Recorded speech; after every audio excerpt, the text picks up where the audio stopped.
अमोघ वर्ष प्रश्नोत्तर रत्न मालिका की 21वीं कारिका में कहते हैं केन जितम जग दे तत सत्य तितिक्षवता पुंसा।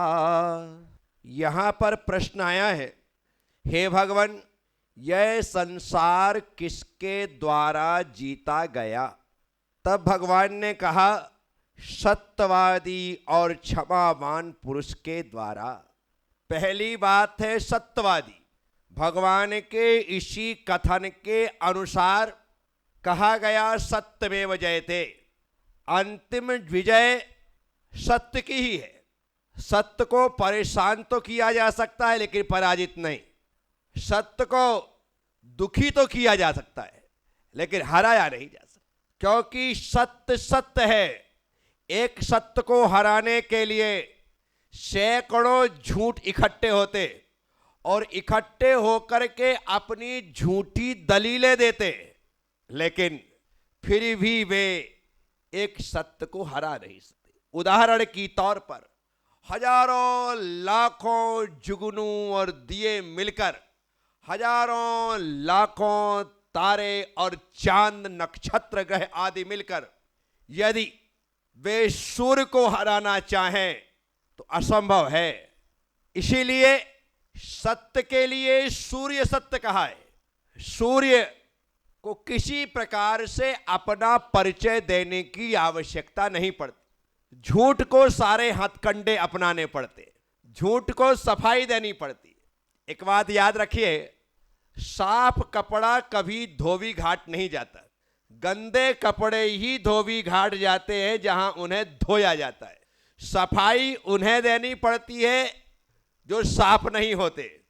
जो साफ होते हैं उन्हें सफाई बतानी नहीं पड़ती। तो सच्चाई जो है वो एकदम स्वच्छ है, उसे अपनी प्रस्तुति में कुछ नहीं कहना पड़ता है।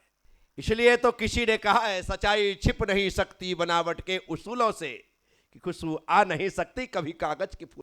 सच्चाई को आप कितना भी छिपाना चाहें वह छिपेगी नहीं, और आप झूठ को कितना भी प्रकट करना चाहें, कितने देर? परफ्यूम की खुशबू कितने देर है? घंटे, 2 घंटे, 4 घंटे, उसके बाद टाई फिश, नीलबटा सन्नाटा, काम खत्म। लेकिन जो खिला हुआ गुलाब है, आप उसके पास जाए, उसकी खुशबू सदाबहार है। वैसा ही सत्य है। सिंटेक्स टंकी में भरा हुआ पानी कब तक नल में आएगा? जब तक पानी भरा है। उसके बाद कितना भी आप नल चालू बंद करते रहें, कुछ होने वाला नहीं। लेकिन कुएं का पानी निकालते जाइए, निकालते जाइए, निकालते जाइए। साथियों, यहां पर बात आई है, यह संसार किसके द्वारा जीता जाता है? तो कहते हैं सत्यवादी के द्वारा। सत्यवादी बनिए, हमेशा सत्य बोलिए। झूठ की बैसाखियों के सहारे चलने वाले लोग शिखर की चढ़ाई नहीं चढ़ पाते हैं। इसलिए सत्यवादी बनो। यदि कभी सत्य बोलने में कठिनता जा रही है, सत्य नहीं बोल पा रहे हैं, तो ऐसे समय में मौन रह जाना बेहतर है, लेकिन झूठ बोलना बेहतर नहीं है। ऐसे समय में स्थान का छोड़ देना बेहतर है, लेकिन झूठ का साथ देना बेहतर नहीं है। बस झूठ से ती नरक पहुंचा, स्वर्ग में नारद गया। उस समय बसु मौन रह जाता तो नरक नहीं जाता। बसु गुरु माता को ये वरदान नहीं देता तो सत्य की जय जयकार हो जाती। लेकिन झूठ के पक्ष में खड़े होने की वजह से बस झूठ से पहुंचा, नरक चला गया, सिंहासन सहित पृथ्वी पर समा गया। विचार करिए। इसलिए यह संसार सिर्फ सत्यवादी से जीता जा सकता है। फिर कहा क्षमावान पुरुषों से।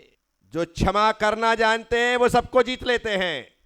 भगवान पार्श्वनाथ ने जब वे मरुभूति की पर्याय में थे तब भी अपने गलत भाई को क्षमा किया, और जब वे पार्श्वनाथ की पर्याय में थे तब भी उन्होंने कमठ को क्षमा किया। क्षमा करते रहे, इसलिए वे संसार को जीतते रहे। और एक दिन ऐसा आया कि उन्होंने शाश्वत मोक्ष को प्राप्त कर लिया। तो यहां पर बात सिर्फ इतनी ही है यदि संसार को जीत करके महावीर होना है तो सत्यवादी बनिए, क्षमावान बनिए। इन दो गुणों के सहारे हम अपने कर्म रूपी शत्रुओं को जीत सकते हैं।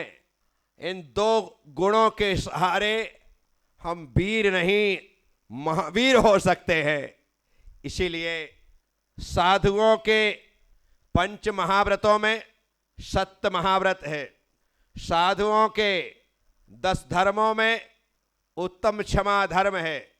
विचार करके चलिए, अहिंसा की रक्षा करने वाला पहला सिपाही यदि कोई है तो वह सत्य है, क्योंकि ग्रंथों में लिखा है ये पंच महाव्रतों में अहिंसा ही प्रमुख है।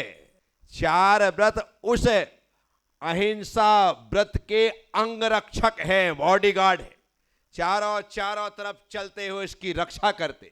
तो पहला है सत्य, सत्य से अहिंसा की रक्षा होती, और जहां अहिंसा की रक्षा है वहां आत्मा की रक्षा है, क्योंकि जहां हिंसा है वहां पर हिंसा ही नहीं है, पर हिंसा आत्महिंसा ही है।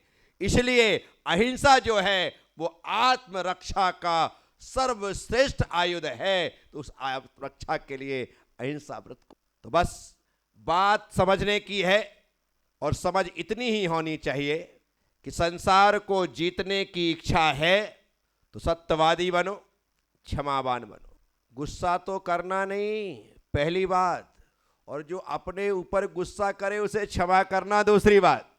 क्या क्रोध नहीं करना एक बात है और क्रोध करने वालों को क्षमा करना दूसरी बात।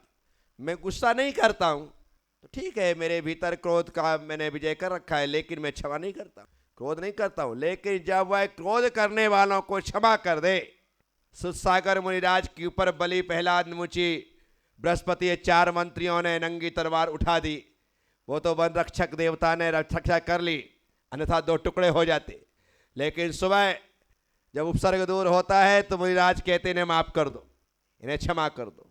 विचार करिए, क्रोध तो उन पर नहीं किया, लेकिन उनके क्रोध का जवाब क्षमा से दिया। ये महत्वपूर्ण।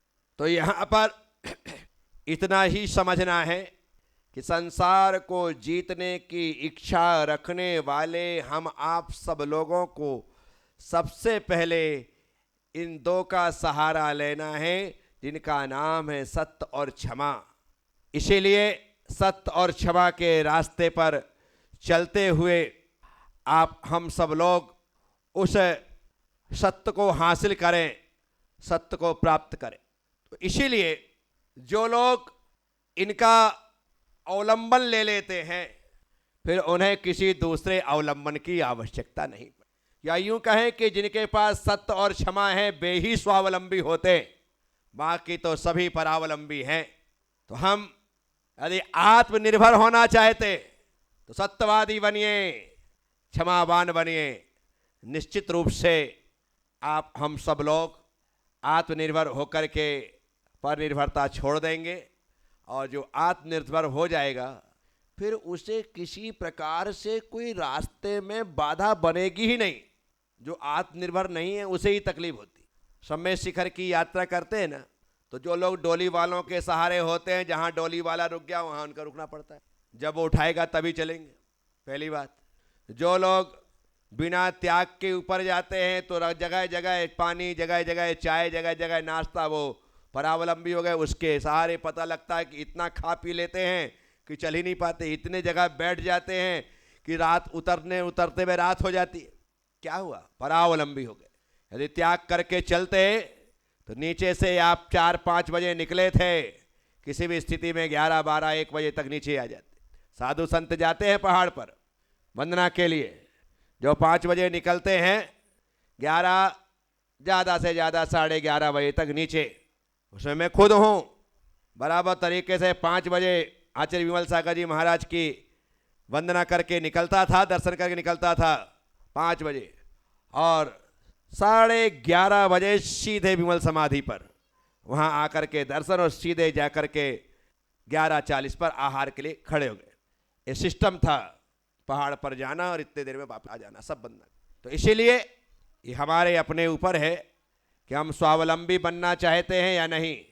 हम दूसरों का जब तक सहारा लेते रहेंगे तब तक परतंत्र ही रहेंगे, और परतंत्र व्यक्ति कभी भी अपनी मंजिल तक नहीं पहुंच पाता है। तो आप सब लोगों ने सुना है, तो आपसे इतना ही कहना है कि संसार को वही जीत सकता है जो सत्यवादी हो और क्षमावान हो। नीचे प्रश्नकर्ता ने एक बात और लिख दी है कि सहनशीलता होनी चाहिए। क्या होनी चाहिए? क्वेश्चन का आंसर देते हुए, हे भगवान जगत में किसने जीता है? तो कहते सत्यवान, सहनशील व क्षमावान। तो तितिक्षा का अर्थ है, इन्होंने सहनशीलता भी लिया है और क्षमावान भी लिया है। वह लगाने से दोनों अर्थ होते, लेकिन जहां पर क्षमावान आ गया तो समझिएगा क्षमा वही कर सकता है जो सहनशील होगा। अन्यथा जिसके भीतर सहिष्णुता नहीं है, सहनशीलता नहीं है, वो तो सीधा ईंट का जवाब पत्थर से देता है, गाली का जवाब गोलियों से देता है, क्योंकि वो सहनशील नहीं है। क्षमावान सहनशील ही होता है, यह मान करके चले। तो तितिक्षा का अर्थ सहनशील भी है और क्षमावान भी है। तो इस तरह से आज की थोड़ी सी चर्चा हमने की है। ओम नमः, सबसे क्षमा, सबको क्षमा। जय गुरुदेव, जय महावीर।